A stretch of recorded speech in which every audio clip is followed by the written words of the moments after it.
നമസ്കാരം. ഈ ക്യാമറയുടെ മുന്നിലിരിക്കാൻ വലിയ പേടിയൊന്നുമില്ല. ഇപ്പോൾ സ്റ്റേജിൽ ഇരിക്കാൻ ഭയങ്കര പേടിയാണ്. അപ്പോൾ ഇതൊരു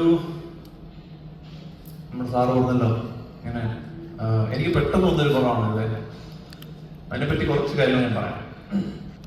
ഞാനൊരു വീട്ടിലിങ്ങനെ വീട്ടിലെ കാര്യങ്ങളൊക്കെ നോക്കി ഇങ്ങനെ നിൽക്കുന്ന സമയത്ത് പെട്ടെന്ന് എൻ്റെ ഒരു സുഹൃത്ത് വിളിച്ചു. അയ്യൂബ് വിളിച്ചിട്ട് പറഞ്ഞു, എവിടെ നീ ഇവിടെ ഉണ്ട്, ഒരു കന്നഡ പടത്തിൽ അഭിനയിക്കാൻ റെഡിയാണെന്ന് ചോദിച്ചു. ഞാൻ പറഞ്ഞു, കന്നഡ പടമോ? കന്നഡ സംസാരിക്കാൻ പോലും അറിയില്ല എനിക്ക്. കന്നഡ ഞാൻ ഇതൊരു പടങ്ങൾ പോലും കണ്ടില്ല. അപ്പൊ ഞാൻ പറഞ്ഞു, നടപടി ആവുന്നില്ല. ഇല്ല, കുഴപ്പമില്ല, നീ പെട്ടെന്ന് റെഡിയായി ബാംഗ്ലൂരോട്ട് ചെല്ലണം, എല്ലാം പറഞ്ഞ് സെറ്റാണ്, നീ പോകണം. അങ്ങനെ ഞാൻ പെട്ടെന്ന് ബാംഗ്ലൂരോട്ട് പോയി ഡയറക്ടറിനെ മീറ്റ് ചെയ്തു. ഡയറക്ടറിനെ മീറ്റ് ചെയ്തിട്ട് ഒന്നിട്ട് ടെസ്റ്റ് ഒക്കെ ചെയ്തു. പുള്ളിക്കാരൻ തന്നെ കുറെ നേരം ഇങ്ങനെ അത് നല്ല പെൺപിള്ളേരെ കണ്ടു കഴിഞ്ഞാൽ നോക്കി നിൽക്കുന്ന പോലെ പുള്ളി എന്നെ കുറച്ച് നേരം നോക്കി നിന്ന്, സാർ ഓക്കെ സാർ, ഞാൻ ഹാപ്പി സാർ. ഞാൻ സാർ ഓക്കെ, എപ്പോഴാണ് ഷൂട്ട് തുടങ്ങുന്നത്? ഷൂട്ട് നാളെ തുടങ്ങണമോ? ഇന്ന് നാളെയല്ലേ? നാളെ ഞാൻ തുടങ്ങും. അല്ല, നാളെ തുടങ്ങും. ഞങ്ങൾ ഒന്നും കൊടുത്തിട്ടില്ല. ഞാൻ ഇല്ല സാർ, പോയിട്ട് ഇന്ന് രാത്രി പോയിട്ട് നാളെ രാവിലെ വന്നാൽ മതി. സാർ കന്നഡ സാർ, എങ്ങനെ കന്നഡ പഠിക്കാൻ സമയമുണ്ട്? ഇല്ല, കുഴപ്പമില്ല സാർ, സാർ ചെയ്യാൻ പറ്റും. അങ്ങനെ പിറ്റേ ദിവസം വന്ന് തുടങ്ങിയൊരു പടമാണ് ഞാൻ അരി പറക്കി ചത്തു. തുടക്കത്തില് ഇത് കന്നഡയാണ്.